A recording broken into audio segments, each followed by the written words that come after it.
Effectivement, c'est vrai qu'on sait que le régime crétois, maintenant c'est vraiment documenté, nous apporte une protection face aux maladies cardiovasculaires, au diabète, au cancer.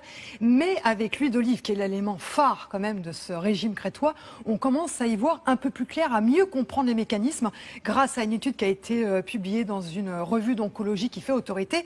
Eh bien, les scientifiques ont tout simplement mis in vitro des cellules cancéreuses du pancréas, du sein et de la prostate et sont aperçus qu'une molécule présente en quantité dans l'huile d'olive, une molécule de la famille des polyphénols, très antioxydante, eh bien cette molécule était capable de s'attaquer aux cellules cancéreuses en laissant parfaitement intactes les cellules saines. Donc un mécanisme évidemment qui intéresse. Et là, c'est prouvé. Ben oui, c'est un mécanisme qui intéresse. Alors ça reste in vitro pour l'instant, mais ça intéresse. In vitro, ça veut dire qu'il n'y a pas d'oxygène? Non, in vitro, c'est dans les éprouvettes. C'est-à-dire qu'on n'est pas sur l'expérimentation humaine, mais on est dans un travail en éprouvette, mais évidemment, ça excite, ces résultats excitent les scientifiques. Alors, quels sont les mécanismes et surtout quelles sont les recommandations de consommation de l'huile d'olive pour profiter au maximum de ses bienfaits? Explication d'un chercheur de l'INSERM.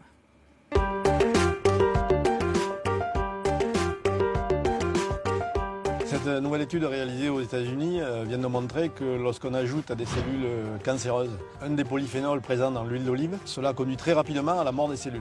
La deuxième information apportée par ce travail, c'est qu'ils ont mis en évidence quel était le mécanisme d'action de cette molécule, qui est connue pour être anti-inflammatoire, pour être un antioxydant. Et là, ils ont montré en fait que cette molécule bloque le cycle de développement de la cellule, et ce qui conduit à la mort des cellules. Et, très intéressant, cette molécule n'a aucun effet négatif, par contre, sur des cellules normales. On constate dans le bassin méditerranéen que la fréquence des cancers, en particulier du cancer du sein, de la prostate, de l'utérus, mais aussi du côlon, sont beaucoup plus faibles que dans d'autres pays. Donc on peut penser que l'alimentation joue un rôle très important. Et bien sûr, dans l'alimentation méditerranéenne, l'huile d'olive pourrait jouer un rôle central dans ces mécanismes protecteurs. L'intérêt de l'huile d'olive ne se limite pas au cancer, puisqu'on sait depuis très longtemps que les populations des pays méditerranéens ont beaucoup moins d'accidents cardiovasculaires que ceux des pays non méditerranéens. Et une étude très récente réalisée en Espagne, chez des gens à risque, vient de montrer qu'après 5 ans, on réduit de 30% le risque d'accident cardiovasculaire si on a une alimentation méditerranéenne enrichie chaque jour par 4 cuillères à soupe d'huile d'olive. En fait, les effets bénéfiques de l'huile d'olive ont été montrés avec de l'huile d'olive vierge extra, c'est-à-dire le jus de fruits. C'est cette huile-là qui est très riche en polyphénol et en antioxydants et qui a des effets très bénéfiques. Lorsqu'on raffine cette huile, on lui fait perdre une partie de ses propriétés. Donc les huiles, disons, de type industriel qui ne sont pas vierges extra sont de moins bonne qualité, moins riches et moins protectrices pour la santé.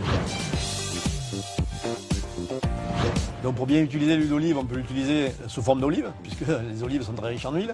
On peut utiliser l'huile crue pour toutes les salades. Et on peut l'utiliser cuite, puisque c'est une huile relativement stable. Mais comme toutes les autres huiles, il ne faut pas la chauffer trop fort, il ne faut pas dépasser 170 degrés pour ne pas altérer ses propriétés.